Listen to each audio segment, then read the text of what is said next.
Chapter 2. Fowl for Dinner. Oh, don't the days seem lank and long, when all goes right and nothing wrong? And isn't your life extremely flat, with nothing whatever to grumble at? 'Twasn't me! 'Twasn't my fault! I hope you're not quite deafened yet, for though I've got through the introductions, tea is not nearly finished, so we must stay in the nursery a little longer.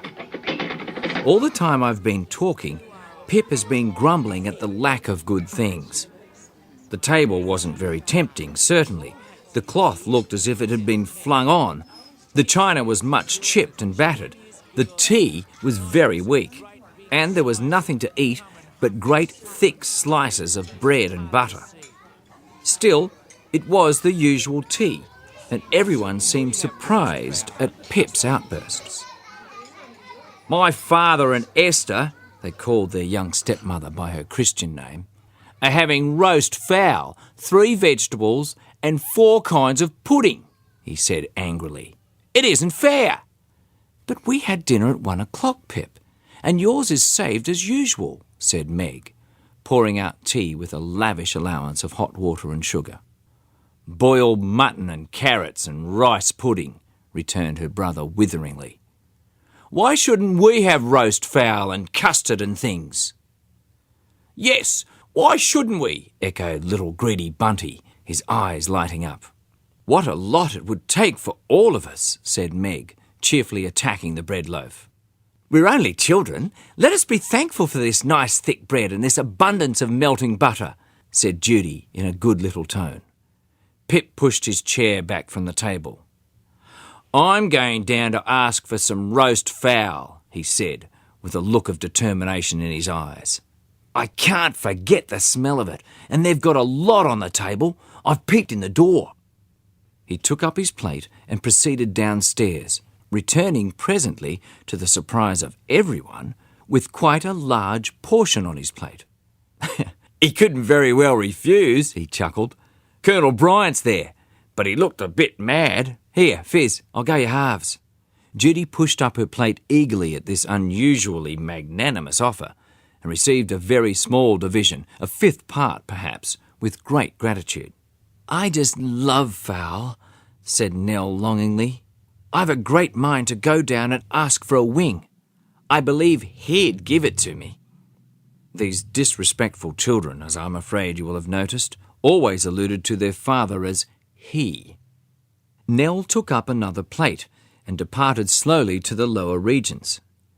She followed into the dining room at the heels of the housemaid and stood by the side of her father, her plate well behind her. Well, my little maid, won't you shake hands with me? What's your name? Said Colonel Bryant, tapping her cheek playfully. Nell looked up with shy, lovely eyes. Eleanor Woolcott, but they call me Nell, she said, holding out her left hand, since her right was occupied with the plate. What a little barbarian you are, Nell, laughed her father, but he gave her a quick, annoyed glance. Where is your right hand? She drew it slowly from behind and held out the cracked old plate. I thought perhaps you would give me some fowl too, she said. Just a leg or a wing or a bit of breast would do.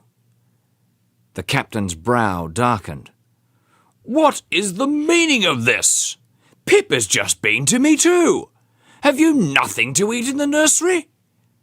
Only bread and butter, very thick, sighed Nellie. Esther suppressed a smile with difficulty. But you had dinner, all of you, at 1 o'clock. Boiled mutton and carrots and rice pudding, said Nell mournfully. Captain Woolcott severed a leg almost savagely and put it on her plate. Now, run away. I don't know what has possessed you two tonight. Nellie reached the door, then turned back. Oh, if you would just give me a wing for poor Meg.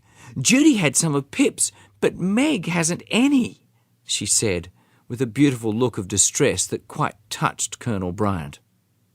Her father bit his lip, hacked off a wing in ominous silence, and put it upon her plate.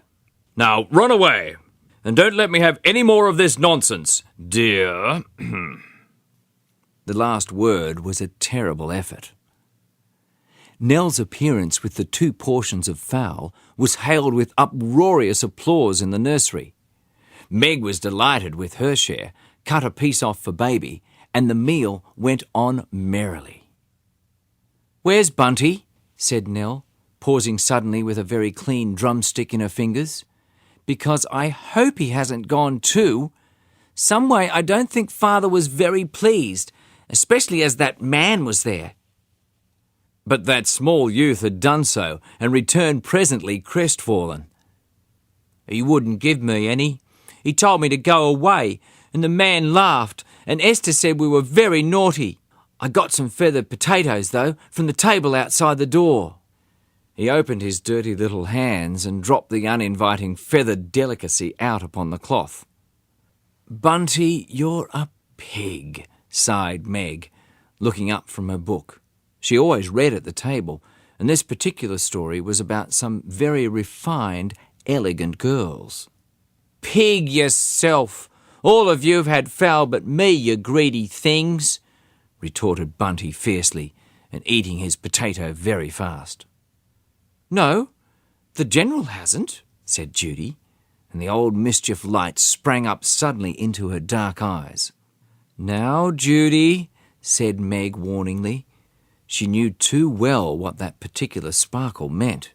"Oh, I'm not going to hurt you, you dear old thing," said Miss Judy, dancing down the room and bestowing a pat on her sister's fair head as she passed.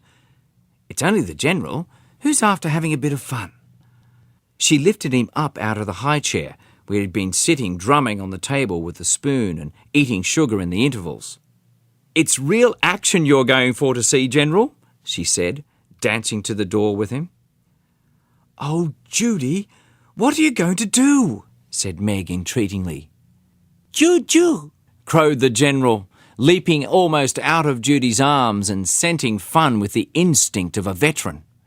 Down the passage they went, the other 5 behind to watch proceedings. Judy sat down with him on the last step. "Boy want chuk-chuk, pretty chuk-chuk," she said insidiously. "Chuk-chuk, chuk-a-chuk," he gurgled, looking all around for his favourite friends. "Dad got lots, all this many," said Judy, opening her arms very wide to denote the number in her father's possession. "Boydie, go get 'em." "Chuk-chuk," crowed the General delightedly, and struggling to his feet. "Find chuk-chuk." "In there," whispered Judy, giving him a gentle push into the half-open dining room door. "Ask Dad." Right across the room the baby tottered on fat, unsteady little legs. "Are the children all possessed tonight, Esther?"